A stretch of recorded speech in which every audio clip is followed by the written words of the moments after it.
অস্বাভাবিক মৃত্যুকে কেন্দ্র করে বিজেপি আবার সেই নির্লজ্জ রাজনীতি করে বলরামপুরের মাটিকে অশান্ত করতে নেমেছিল।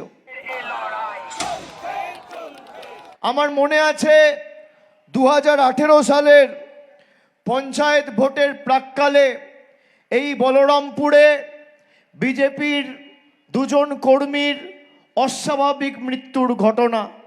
একজনের নাম ছিল ত্রিলোচন মাহাতো, একজনের নাম ছিল দুলাল কুমার। তাই তো ঠিক বলছি তো?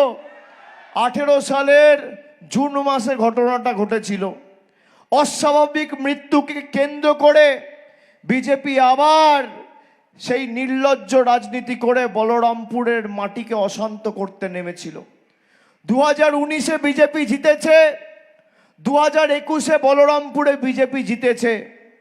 অত্যন্ত কম ব্যবধানে 450 ভোটে শান্তিরাম মাহাতো এখান থেকে পরাজিত হয়েছিল। যারা মৃত্যু নিয়ে রাজনীতি করেছে, মৃতদেহ নিয়ে রাজনীতি করেছে, ত্রিলোচন মাহাতো আর দুলাল কুমারের পরিবারকে তৎকালীন বিজেপির সর্বভারতীয় সভাপতি অমিত শাহ এসে বলেছিল তাদের পরিবারের কোনো সদস্যকে কেন্দ্রীয় সরকারের কোনো একটা দপ্তরে চাকরি দেওয়ার ব্যবস্থা বিজেপি করবে। আজকে 8 বছর হয়ে গেছে।